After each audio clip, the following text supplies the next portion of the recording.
sobre el tema. Adelante. Hola, presidenta. Buenos días. Arturo Arellano, de Canal 11.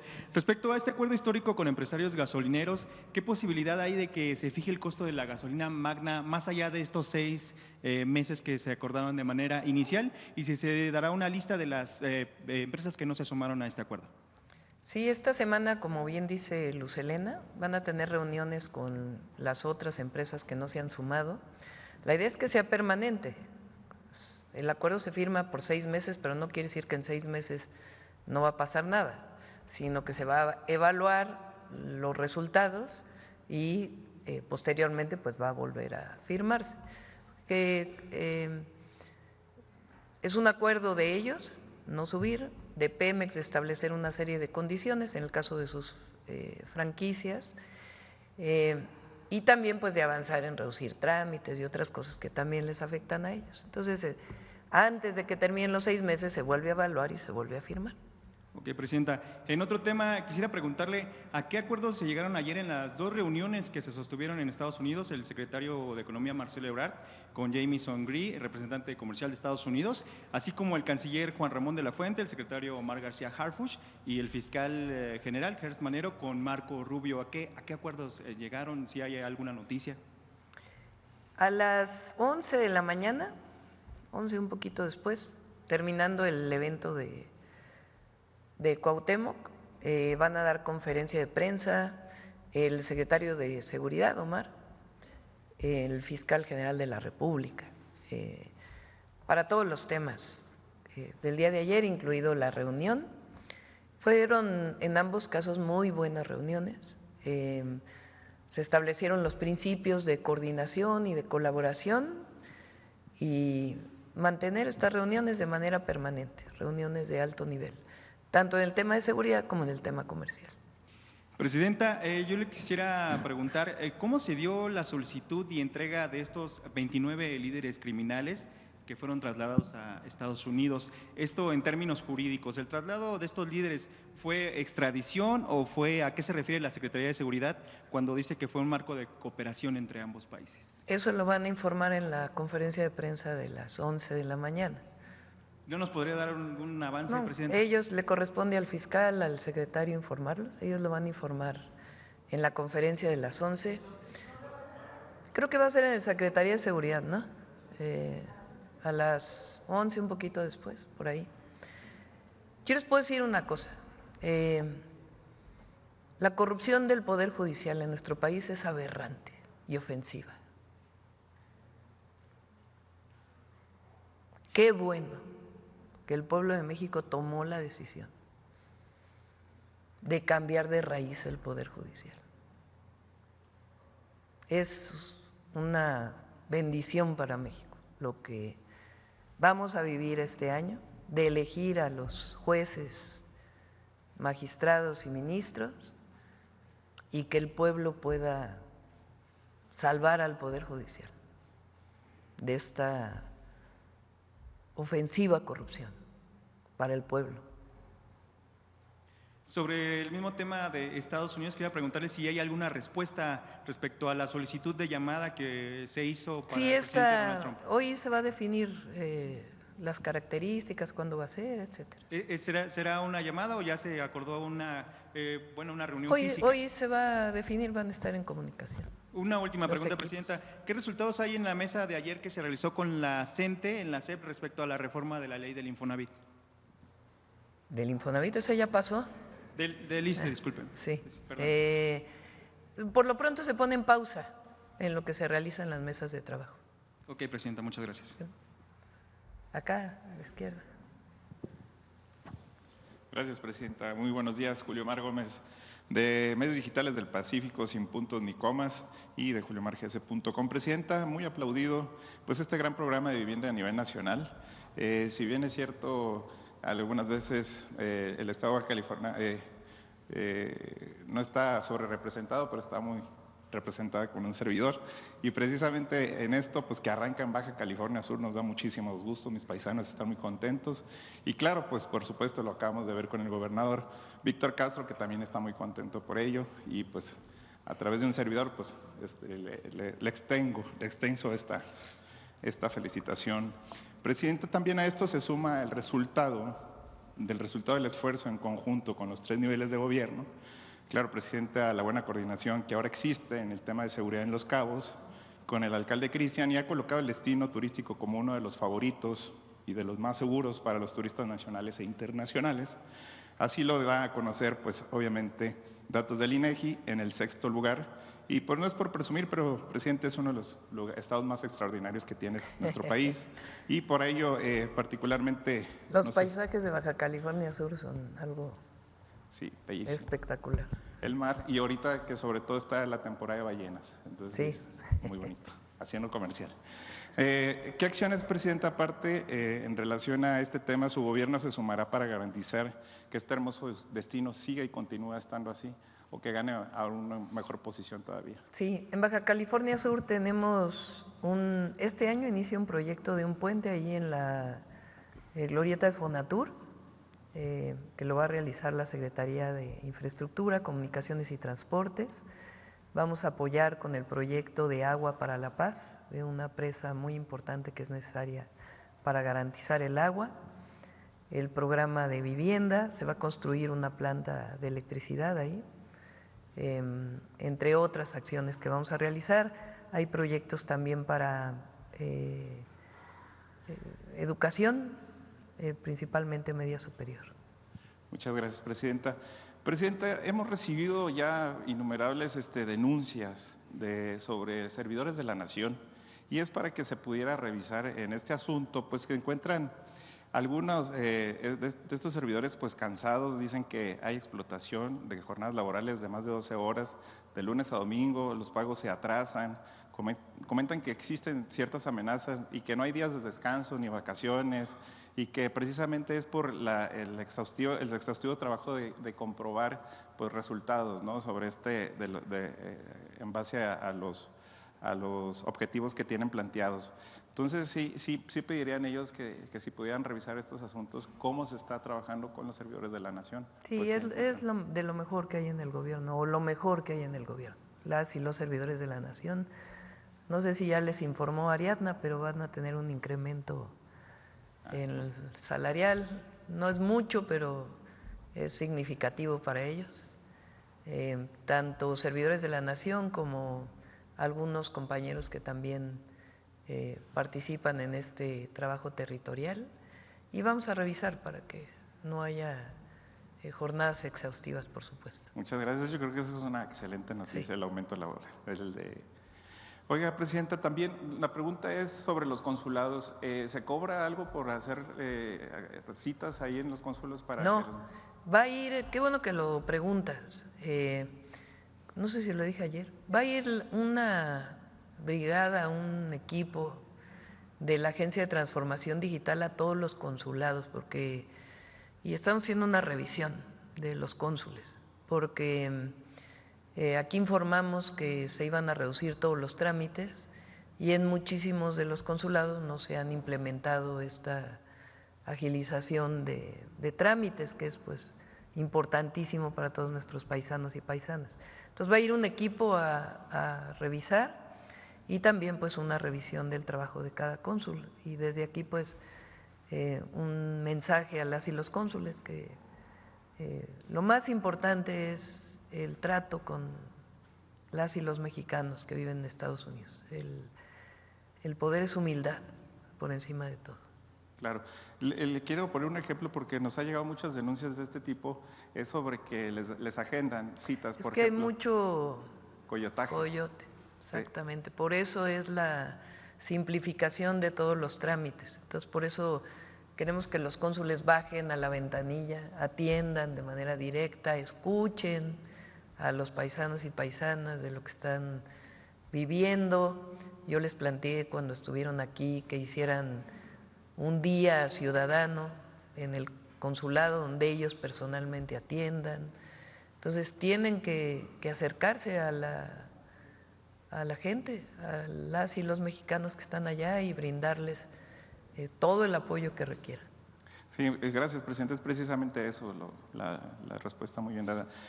Presidenta, y sobre esta agencia de digitalización y de tecnología innovadora pues, que se está implementando en el gobierno, ¿qué balance podría tener sobre estos botones de asistencia que ha habido? Y sobre Sí, todo, si quieren les decimos que vengan a informarnos, ha estado funcionando. Okay.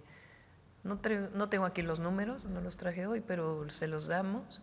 Y también, a ver si vienen la próxima semana, porque también ya hay un avance muy grande de simplificación de trámites, no solamente en los consulados, sino pues, para todas las mexicanas y mexicanos. Y en referencia a este mismo tema es cómo sería también un balance para los medicamentos, cómo ha funcionado, si en qué hospitales y también si se ha El registrado. martes viene salud, si quieren ahí ya. Muy bien, muchas gracias. Ya por último, Presidenta, porque tenía ratito sin preguntar. Pues en Baja California Sur se ha filtrado bases de datos de los programas de bienestar y nos ha llegado muchas, posiblemente pues estos datos se han filtrado de alguna manera y han hecho llegar por mensajes algunas cuestiones de que le están realizando cobros. Y quiero poner con datos precisos que dice, pues le escribe el licenciado Joaquín Herrera Baeza del área jurídica del Banco del Bienestar, Finabien, y que si se pone a su servicio, me pongo en contacto que usted ya tiene una demanda mercantil a su nombre, el nombre completo de la persona, por eso es lo raro, con el teléfono al mensaje, con una dirección proporcionada, precisas también. Es por esto que en el año 2020 usted recibió del Gobierno de México un crédito a la palabra por un monto de 25,000 pesos, es decir, todos los datos completos y les están cobrando y se ponen a la disposición y tengo los mensajes, los correos y todos los datos. Es difícil que se filtre. Que se filtre porque tiene las bases de datos de beneficiarios tienen muchísimos candados de seguridad. No sé por dónde pudo haber, si alguna persona dio algunos datos, pero es muy difícil que se filtre esa base de datos, tiene muchísimos candados, ahora le estamos poniendo también más candados por lo delicado, y decirle a todos los beneficiarios y a toda la gente que no caigan, por favor, en ningún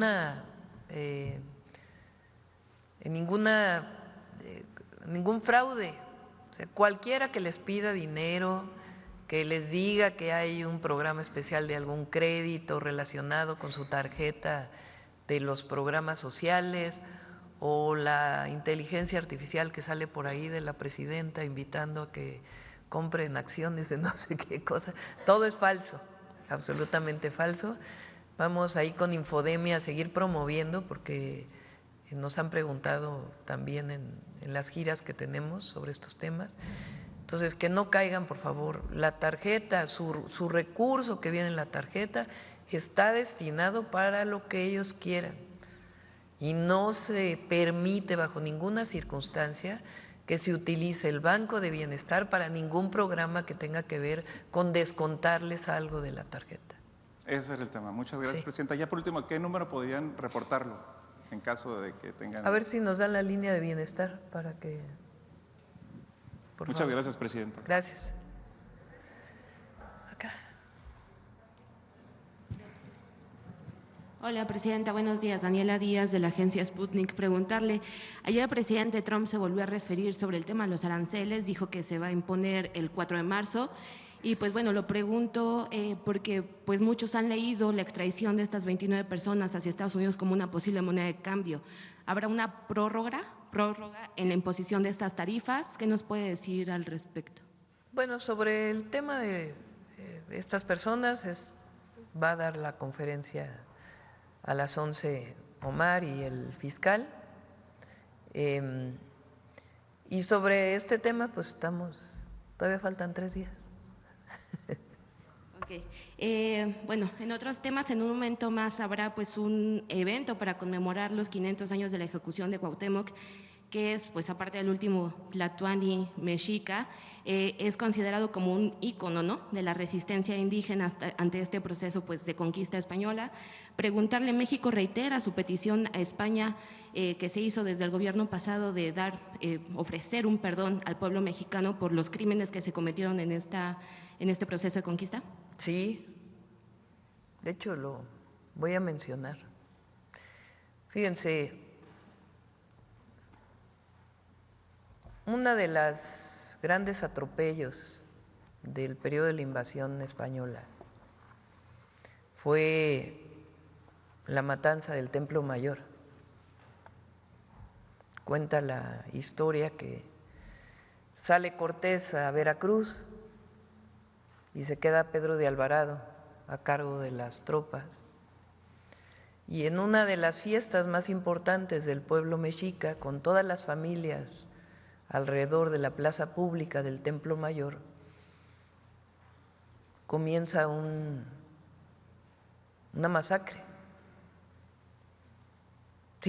Bueno, ninguna masacre tiene justificación, pero no había nada que pudiera haber supuesto que iban a atacar a alguien. Y la muerte de Cuauhtémoc también es de una crueldad enorme. A Cuauhtémoc lo capturan, él le pide a Cortés que lo mate con su cuchillo en ese momento. Cortés dice que no, y durante años lo tienen cautivo. Lo llevan a Coyoacán, le queman las plantas de los pies, de las manos, para que pudiera decir dónde estaba el oro. Y después de eso se lo llevan hasta Honduras y lo acaban colgando en Tabasco. Se lo llevan hasta Honduras porque tienen temor los españoles de que, como es un símbolo, o era un símbolo, de que pudiera promover el levantamiento nuevamente del pueblo mexica, que tiene una resistencia histórica. El náhuatl es de las lenguas más habladas en México, pero además estaba muy menguado el pueblo mexica y las propias fuerzas de los guerreros, pues por la viruela. No solamente fue, como nos enseñaron en la escuela, que eran las armas que traían los españoles, sino la viruela había menguado, tanto que Cuitláhuac tiene unos meses nada más como Tlatuani, porque muere por viruela. Entonces los españoles tienen que reconocer estas atrocidades. Y el perdón fortalece a los pueblos, a las naciones y a los gobiernos. Y además elimina algo muy importante, el racismo. Cuando se impone la colonia en México, recuerden que había castas definidas a partir de las etnias. Y eso permaneció. Viene la independencia, las transformaciones, y en México sigue habiendo por parte de un sector pues un racismo tremendo que viene de ahí, como si alguien fuera superior a otro. Que claro, se dice racismo, aunque en realidad en el Homo sapiens no hay razas reconocidas científicamente. Hay orígenes étnicos distintos, pero se habla de racismo. Entonces, nosotros no invitamos a la toma de protesta al rey de España, porque cuando el presidente López Obrador solicita el perdón, lo hace de manera muy respetuosa, en una carta personal dirigida al jefe del Estado español, que es el rey. Y el rey no contesta, pero sí inician una campaña en contra del presidente López Obrador en España, muy racista, como si fueran superiores. Y filtran un pedazo de la carta, imagínense.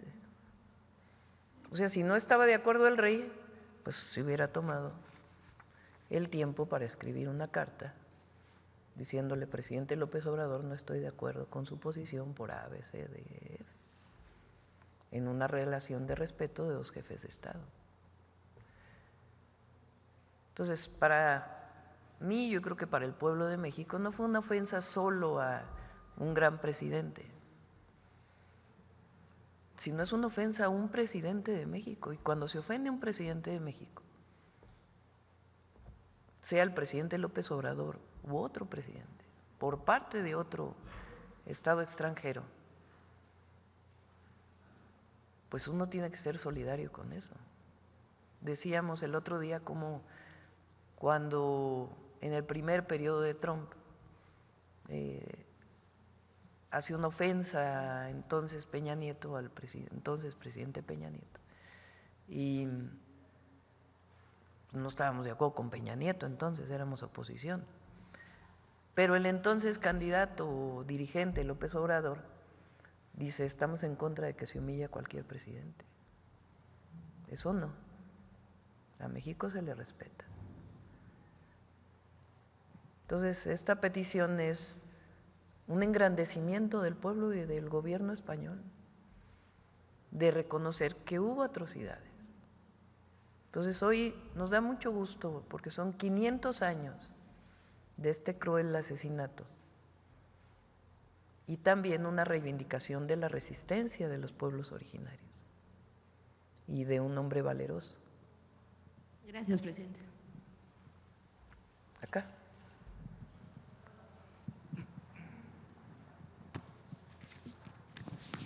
Señora presidenta, muy buenos días. Luis Flores, de Noticias El Agro, periodismo especializado en el medio rural, vengo del estado de Guerrero. A propósito de Cuauhtémoc y del año de la mujer indígena, y recogiendo las diversas expresiones, los diversos testimonios en el medio rural, y también recogiendo la opinión de académicos, hay una propuesta muy concreta que sería un gran legado de esta administración, que es una nueva ley agraria, considerando que se han hecho varias modificaciones, considerando que hay varias expresiones y dando seguimiento a los movimientos sociales en el medio rural. Por ejemplo, vamos al caso particular de Guerrero, 60 años y un conflicto agrario en el municipio de Manilatepec con una comunidad de Alacatzala, que por cierto va a pasar ahí cerca el camino que acaban de que dijeron antes de ayer, que anunciaron. Entonces, ese es un ejemplo, 60 años en el Tribunal Agrario, donde también hay que revisar, porque también hay irregularidades que se han denunciado permanentemente. Y así como ese caso, hay otros casos en el país, de norte a sur y de este a oeste.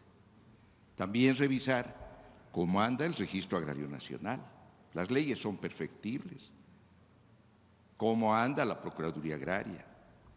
También debemos recordar que el señor entonces senador de la República, Ricardo Monreal, el 7 de agosto del 2019, propuso una iniciativa de ley agraria y quedó en la congeladora. También el entonces senador de la República, el señor Narro, José Narro Céspedes, también propuso un proyecto para expedir la Ley Federal Agraria y derogar la ley agraria. Bueno, hay que recoger todo esto y es una propuesta, una iniciativa social, es académica, etcétera, de hacer una nueva ley agraria. Esa es una primera propuesta que dejamos a su consideración, señora presidenta. Sí, se puede revisar, de hecho, le toca a Edna. Bueno, también hay otro tema. El 16 de enero de este año nos dio mucho gusto saber el Encuentro Nacional Municipal, donde estuvieron gobernadores y presidentas y presidentes municipales del país. Fíjese que es interesante este tema porque habría que promover, si así bien lo tienen a recoger, la revisión del artículo 115 constitucional, que es el fortalecimiento municipal. Para nadie es secreto, en el país pues los presidentes municipales sufren las consecuencias de poco presupuesto, hay baja recaudación del predial, hay problemas de corrupción, algunos roban poquito, ¿no? También pues hay cotos de poder, etcétera. Hay que revisar para fortalecer, para que se incorporen realmente en los programas de desarrollo regional. Y también hay emociones políticas, y a muchos les ha dado en algunos estados por crear nuevos municipios, pensando que al crear nuevos municipios se va a desarrollar el estado o el país. Y cuando sabemos que la creación de nuevos municipios, en muchos casos, es para generar más burocracia política o burocracia, y es una carga más para el Estado, es una carga más para el país. También es una propuesta, señora presidenta. Dejamos a consideración de usted. Esa es más compleja porque la autonomía municipal pues viene desde el origen, ¿verdad? Pero habría que platicar con las y los presidentes municipales. Dejamos a consideración. Sí. Muchas gracias. También preguntar, o más bien dicho, hacer un enunciado muy humilde, pero con muy alto sentido de dignidad. El señor presidente Andrés Manuel López Obrador tuvo a bien aprobar la remodelación de las instalaciones de la Feria de Navidad y Año Nuevo en San Mateo, en Chilpancingo, que en este año cumple 200 años esta feria. Fue precisamente en 1825 cuando se estableció por decreto presidencial por Nicolás Bravo. Aprobó el señor presidente de la República, Andrés Manuel López Obrador, un presupuesto de 269 millones de pesos para remodelar. Esta se entregaría a finales del año 2022. Son recursos que ejecutó o tiene que ejecutó la SEDATU, señora secretaria, señora SEDATU, y no le entregaron. Hay un avance del 60%. Pedimos a nombre de toda la población de Chilpancingo, la sede del primer Congreso de Anáhuac, donde se leyeron los sentimientos de la nación, con mucha humildad y mucha dignidad del pueblo de Chilpancingo, que se haga una revisión pormenorizada. Porque no solamente fueron los 269 millones de pesos, sino que hubo una extensión presupuestal que alcanzó, si no me equivoco, a 320 millones de pesos. Y han pasado prácticamente 4 años y no entregan la obra. ¿Y saben qué es lo peor? Son 6 hectáreas, las redujeron a 4 hectáreas. Ya no es un recinto ferial, es un parque. Y en este año… Me adelanto, se está revisando y además… muy bien, muchas gracias. Edna es de primera. ¿Qué pedimos? Parte de la manera más atenta, ¿no? Honesta, conoce mucho sobre el ordenamiento territorial, sobre la vivienda, sobre las obras, y se va a terminar, ¿verdad? Muchas gracias. Y se está haciendo la revisión. Deferencia. Sí. Buen día. Gracias. A ver aquí. Gracias, buenos días, Presidenta. Citlali Guerrero, de Bajo Palabra.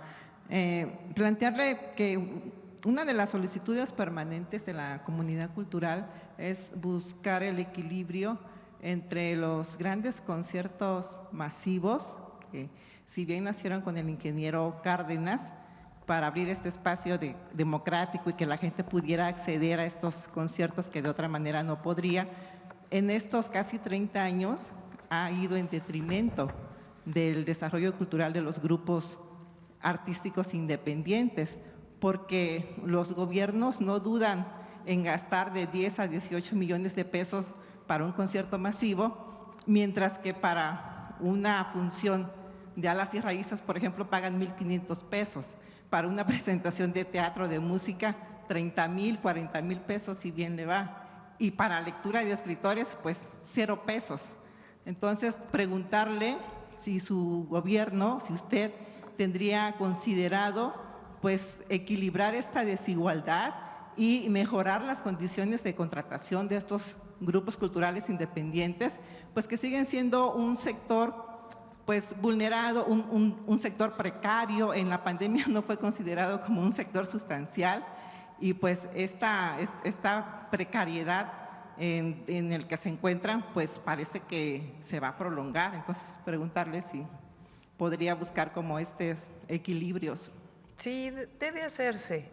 Y hay algo que también está trabajando la Agencia de Transformación, porque parece mentira cuando se contrata a un grupo cultural, a un colectivo cultural para participar en un festival o para desarrollar una actividad o para hacer algún trabajo de cultura comunitaria. Tiene que pasar por todo el procedimiento de la ley de adquisiciones. Entonces tienen que registrarse en el sistema, en fin, es una burocracia tremenda. Y normalmente cuando hay un colectivo cultural, pues lo que pasa es que pues todo este tramiterio pues no tiene sentido. Tiene sentido cuando vas a licitar o vas a comprar hojas o vas a comprar algún insumo importante para el desarrollo de la actividad del gobierno o para beneficio de la gente. Pero para un colectivo cultural pues no. Entonces estamos buscando un esquema pues para simplificar todo esto de tal manera que sea muy sencillo, tanto por parte del gobierno, estatal, municipal o federal, tanto de contratación como de pago inmediato, porque también pasa que toda la burocracia hace que se contrata a un colectivo para alguna actividad cultural y luego se tarda meses y meses en poderle pagar al colectivo, por problemas burocráticos esencialmente. Entonces estamos buscando simplificar este esquema. También pues eso ya depende de cada gobierno, pero en efecto pues debe de ayudarse a promover a los colectivos culturales independientes. Gracias, presidenta. Bueno, una de las decisiones, yo creo, icónicas o disruptivas que hizo el presidente Andrés Manuel López Obrador fue cuando anunció que se iban a acabar los moches, ¿no?, que se hacían en las cámaras de diputados, ¿no? Y obviamente pues se terminaron como estos apoyos que se daban a varios sectores, entre ellos al sector cultura, ¿no? Pero decirle que ese esquema de los moches finalmente no fueron definidos por los grupos culturales o los grupos independientes, sino fueron establecidos como justamente por los diputados, ¿no? Pero aquí pagaron como justos por pecadores porque había muchos grupos, asociaciones civiles, culturales que hacían trabajo en territorio, en comunidades y apoyaban a atender a sectores que los gobiernos pues no les alcanza el recurso humano ni les alcanza el tiempo y ellos coadyuvan. Entonces preguntarle, presidenta, si usted consideraría no, hacer una convocatoria para estos grupos, es pero muy distinto, con un esquema diferente desde Hacienda. Para eso están las secretarías de Cultura y deben desarrollarse los mecanismos para generar las actividades que permitan a todos los colectivos participar. Pero no, yo no estoy de acuerdo en aquellas filas que se hacían en el Congreso, porque participan 12,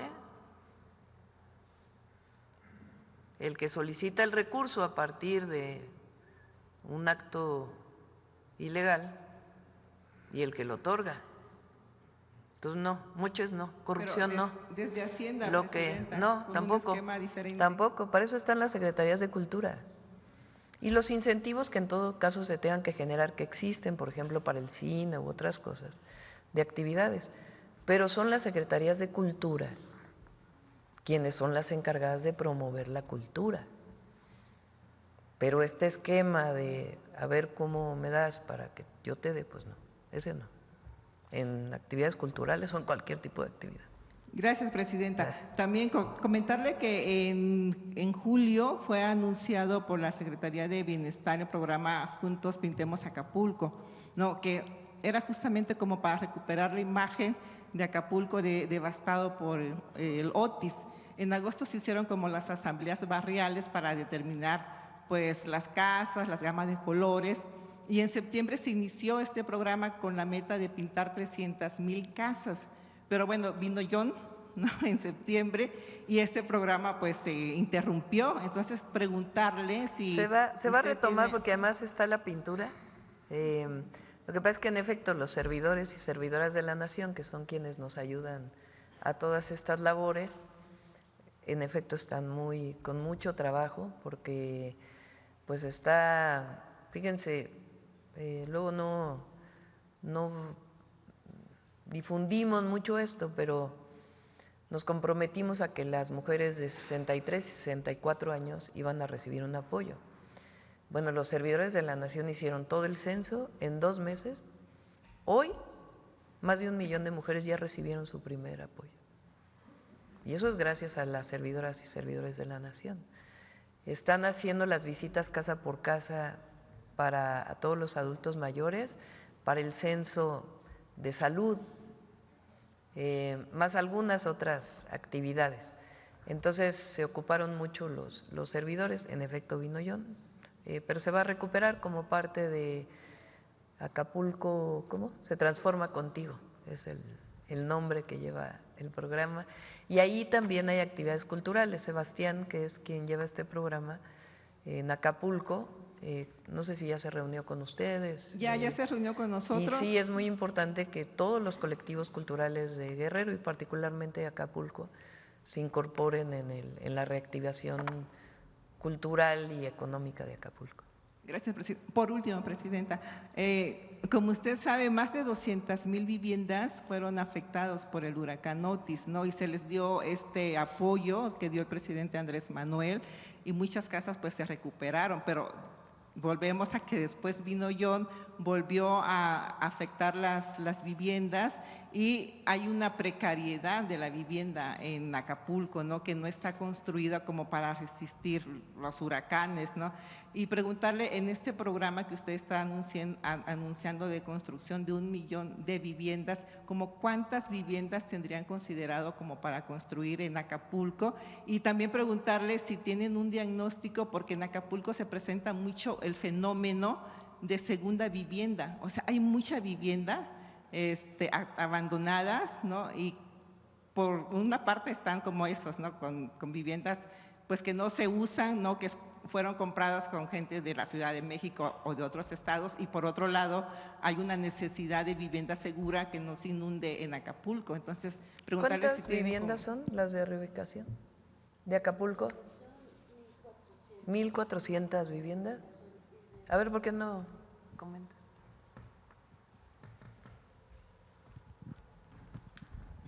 Sí se hizo un diagnóstico muy puntual de la situación de la vivienda desde Otis y después con John, sobre todo sobre la base del censo que hizo la Secretaría de Bienestar. Sobre estos datos sí se les dio apoyo en Otis para todos y en el caso de John a las personas afectadas directamente, porque si bien fueron menos los daños, fueron más fuertes. Entonces, sobre ese censo se concluye que son prácticamente 1,400 familias a reubicar. Estamos en la búsqueda de suelo para adquirir dentro del programa del 1 millón de viviendas y cerca de 400 familias que pueden permanecer donde está su lote, pero que se tiene que reconstruir totalmente. Entonces, ya estamos en esta parte de conseguir el suelo, de hacerle ya los levantamientos puntuales para que se inicie ese programa. El resto de los daños fueron atendidos por Bienestar con el apoyo inmediato. Gracias. Sí, recuerden que en Acapulco una parte del trabajo que estamos haciendo es de prevención. Se están desasolvando los ríos, construyendo… ¿cómo se llama lo que está alrededor de los ríos? Para evitar inundaciones. Sí, protección. Octavio sabe porque como es de Tabasco. ¿Cómo se llama cuando pones alrededor del río para evitar que se inunde? Bueno, en fin, protección para evitar que se las debo la palabrita, para evitar que el río pueda salir, el desasolve. Se están levantando las bombas para agua potable, porque estaban a ras de piso, se dañaron en el Otis y después se dañaron en el John, entonces están levantando para que no vuelvan a inundarse. Se está haciendo mucha labor de prevención y además recuerden que con el YON nosotros apoyamos, ahí sí no fue solo Acapulco y Coyuca, sino a prácticamente todo Guerrero con apoyos para mejoramiento de vivienda, ¿no? Pero aquellas que están en riesgo, se hizo un levantamiento, son alrededor de 1,400. La idea es que no se vayan a vivir otra vez allá por la Renacimiento y la parte alta del cerro, sino que justamente predios abandonados que están cerca de la zona centro se puedan comprar para que ahí se desarrolle la vivienda y también pues se reactive el centro de Acapulco. Esa es parte del proyecto. Sí. A ver, ya, aquí no ha preguntado nunca, después acá y ya cerramos. Buenos días, Presidenta Claudia Sheinbaum. Me presento, soy Eduardo Giuseppe de la revista Huellas de México. Acércate más el Sí, micrófono. perdón. Y con base a los datos que nos han participado en las pasadas mañaneras, su gobierno busca que la CFE y Pemex tengan un cambio constitucional, institucional y reformas para consolidar su recuperación. En este contexto, le pregunto, doctora, ¿qué va a pasar con el Sindicato de Trabajadores Petroleros de la República Mexicana, que mucho tiene que ver en el desastre que arrastra al país, permitiendo recortes de personal de manera arbitraria, inmensa corrupción y nepotismo, además de otros actos de corrupción, ¿no? ¿Qué opinión merece, doctora? ¿Qué se puede hacer en este? Pues son los propios trabajadores. Elegir bien a sus… Pues ellos tienen que evidentemente cuando hay actos de corrupción y se denuncian, pues se tiene que proceder, pero no, el gobierno no tiene por qué estar interviniendo en los sindicatos. Eso Claro. pues es del pasado, son los propios trabajadores que deciden su forma de organización. Sí, claro. Y en otra instancia, si me permite, doctora, en días anteriores se publicó un informe llamado Explotación y Opacidad, donde describen la situación de los caficultores en México y pues la situación la describen como deplorable porque empresas pues, transnacionales como Nestlé y Starbucks pagan precios muy pero muy bajos por kilogramo al caficultor mexicano, que pues ni siquiera les alcanza para los costes de producción, ¿no? Entonces, ¿cómo se les puede proteger a los caficultores de estas situaciones de que pues sea el pago justo para ellos, ¿no? Porque pues también sabemos que en este tipo de situaciones pues hay coyotes y empresas intermediarias que no permiten al pues caficultor pues que reciba un precio justo, ¿no? ¿Qué se puede hacer ahí? ¿Cómo protegerlos? SADER está trabajando en 3 líneas. Una, así como un acuerdo voluntario con los gasolineros, como fue con el PASIC para mantener el precio de la canasta básica que inició desde el presidente López Obrador y nosotros le dimos continuidad. De la misma manera, SADER está trabajando con quienes adquieren el café y quienes lo producen para establecer un precio justo. Entonces, esa es la primera línea. No solamente para el café, se está haciendo para el cacao, se está haciendo para el maíz. En el maíz incluso pues es todavía el objetivo mayor, que es que podamos, en aquellos lugares donde el precio de la tortilla está muy alto, pues que esta reducción de intermediarismos pues reduzca también el precio de la tortilla. Entonces, esa es una línea de comunicar mucho más al comprador con el productor. La segunda línea de trabajo es la que hace las tiendas del bienestar. Lo que está haciendo María Luisa Albores, que es un gran trabajo, para el café y para el cacao y para la miel, esos 3 productos, lo que está garantizando es la compra a un precio justo y después junta a los productores para que se procese el café. Entonces hay 2 formas en las que se está apoyando, una para el café en grano, que se pueda vender, y para incluso café soluble. Estos cafés o estas 2 presentaciones van a tener una marca, que es la marca Café del Bienestar. Y este café se vende en las tiendas del bienestar, que son las antiguas tiendas Diconsa. De esta manera, existe, digamos, el mercado tradicional, pero de esta manera, pues va directamente del productor al consumidor y el productor se beneficia inclusive pues de una parte del valor agregado que se le está dando al café y no hay en realidad subsidio porque se compra, se procesa, lo que hay pues es una comunicación permanente. Y la tercera se está valorando, bueno, está el programa Cosechando Soberanía, que ya se va a dar a conocer muy pronto, que es un programa en donde se van a dar créditos, hay pues también coberturas por si hay asociada al crédito, a tasas bajas, y es particularmente para producción de maíz, de trigo, en algunos casos, de granos, para alimentación humana, y se está valorando si se incorpora el café en este programa. Perfecto, doctora, muchas gracias. Sí. Bueno, la última y nos vamos.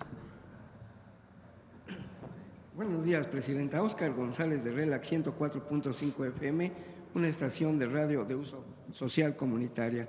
Presidenta, en el Valle de Mezquital, estado de Hidalgo, varios usuarios se quejan del mal sistema de repartición de agua de riego. Una vez más, hacen de su conocimiento, igual que en su momento se lo hicieron saber al expresidente de México, Andrés Manuel López Obrador.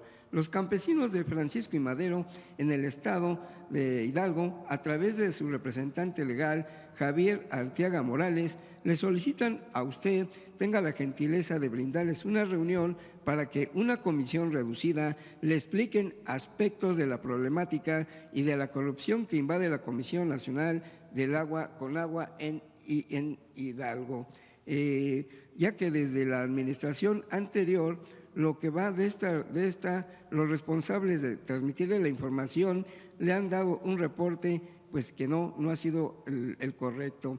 De ahí, fíjese que también le piden la destitución de unos funcionarios. Por lo expuesto, presidenta, le suplican designe a un comisionado especial federal honesto que le brinde atención directa y supervise que sus indicaciones se cumplan y que contribuyan en garantizar que sean escuchados, pero sobre todo verifique que el recurso de revisión que interpusieron ante el director nacional de la CONAGUA sea el resultado de honestidad, prontitud, transparencia.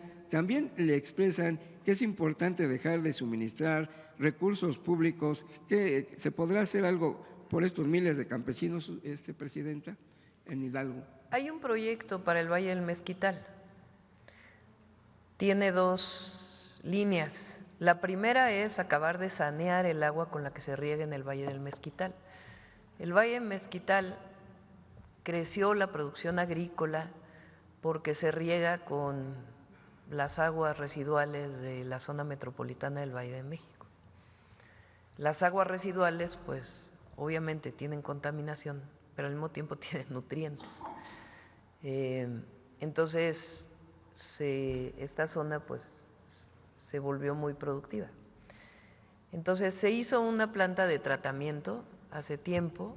Es la planta de tratamiento pues más grande de América Latina, es una APP que se hizo en el periodo de Calderón, que sigue funcionando y que limpia una parte de esas aguas, pero falta otra parte que viene del Gran Canal del Desagüe. Esa limpieza, digamos, de esa agua, ese tratamiento, es parte del proyecto integral de la zona metropolitana del Valle de México, que lleva CONAGUA. Además, el objetivo es que todas esas hectáreas puedan tener riego eficiente, es decir, que se pueda construir pues, canales de riego en toda la zona y que llegue a las distintas parcelas una forma de riego más eficiente que permita aumentar la productividad de la zona y que tenga mayores beneficios. En efecto, ahí hay distritos del riego, si no me equivoco es el 001. Sí. Ese distrito de riego, pues en efecto también tiene sus líderes. Entonces lo que está buscando la CONAGUA en este proceso es no solo hablar con los líderes, sino también hablar pues directamente con muchos de los productores que no se sienten representados por esos líderes del distrito de riego, además de hablar con los líderes. Entonces en ese proceso pues ha habido ahí algunos desencuentros, entonces, pero se está haciendo de manera muy transparente. Entonces con gusto le decimos a la Secretaría de Gobernación que nos ayude a recibir o a la Secretaría estos productores, pues para que sean incorporados al programa, al proyecto. Y todo esto pues nos va a ayudar a sanear, a hacer más productiva la zona y también a recuperar agua para el consumo humano. Gracias, presidenta. Por otro lado, académicos de la Universidad Autónoma de Chapingo le piden la intervención de las Secretarías de Hacienda y Agricultura y apelan a su sensibilidad para que se mejoren sus salarios. Tiene emplazada huelga a la universidad ante la falta de respuesta del rector Ángel Garduño. ¿Qué universidad dijiste? ¿Perdón? ¿Cuál? Chapingo. ¿De Chapingo? Pues esa está muy vinculada con SADER. Entonces, pues vamos a pedirle también ahí a la Secretaría de Gobernación y a SADER que puedan y una ver cómo más, presidenta, hasta dónde se puede apoyar. Es con respecto a la Clínica 25, esto sobre Calzada Ignacio Zaragoza, en la zona oriente de la Ciudad de México. ¿Qué avances tiene y si tiene alguna fecha? A ver si, no recuerdo la fecha, la anunció el día que vino. ¿Agosto? En agosto se inaugura. Ha tardado esa clínica en efecto, porque se dañó en el sismo el 17 y ha tenido sus problemas, pero ya en este año se inaugura. Y del tren elevado también de que corre el trolebús elevado de Constitución a Santa Marta, Catitla, van muy avanzadas las obras. ¿Cuándo se estaría inaugurando? Si mal no me acuerdo es en junio. Tenemos una visita programada con Delfina y con Clara. Vamos a agendarla a ver si la próxima semana. Gracias, para presidenta. poder revisarlo. Gracias. Bueno, cerramos. Cierra suave patria.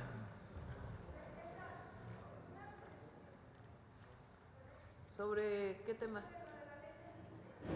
ver. Usted mencionó esto de la pausa.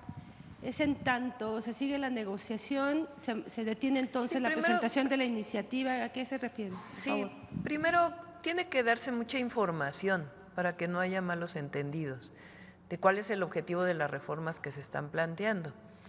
La primera, como he explicado, se trata de que quienes ganamos en dos esquemas, servidores públicos de confianza, que tenemos salarios mayores a cierto nivel, nuestro ingreso se compone de dos partes. Una parte que es el salario base y otra parte que es una compensación. Solo aportamos al ISSSTE el salario base. La compensación no aporta nada al ISSSTE. Entonces, lo que se está planteando es que en la compensación se aporte una parte que tiene que ver con los servicios de salud, que no impactaría en pensiones ni nada, sino sencillamente le llegaría más dinero a los centros de salud y a los hospitales del ISSSTE. Pero a lo mejor la redacción no fue muy clara y los maestros pensaron que se les iba a descontar también a ellos, y no, a los maestros y maestras no se les descuenta absolutamente nada adicional de lo que ya pues, en la ley está desde hace mucho tiempo. Entonces tiene que informarse bien ese tema. El segundo es el FOBISSSTE, que es muy importante para todos los trabajadores del Estado, que es así como lo que se está haciendo el Infonavit, lo que queremos es hacerlo en el FOBISSSTE, porque hay gente que ya pagó hasta 2 veces su casa en términos reales y que sigue teniendo deudas impagables. Entonces lo que queremos pues es hacer lo mismo y condonar pues un montón de deudas y poder reducir lo que están pagando los trabajadores. Esos son los dos objetivos de esta reforma. Además, pues los maestros y maestras y los trabajadores del ISSSTE en general lo que están pidiendo es que se revise el régimen de pensiones. Ahí lo que les hemos dicho pues es que sí están las mesas de trabajo, pero necesitamos revisar evidentemente pues de dónde va a salir el monto si es que aumentan las pensiones. Entonces eso es lo que se está revisando en las mesas de trabajo y por lo tanto pues no se va a aprobar la ley hasta que no quede claro y que no estén de acuerdo pues primero para los que no están afectados pues que se sepa que no se les afecta en absolutamente nada y segundo incluso que hay beneficios y segundo para todo lo de pensiones pues también seguir trabajando con ellos para ver de qué manera podemos mejorarlas. Sí, adelante, Bernardo.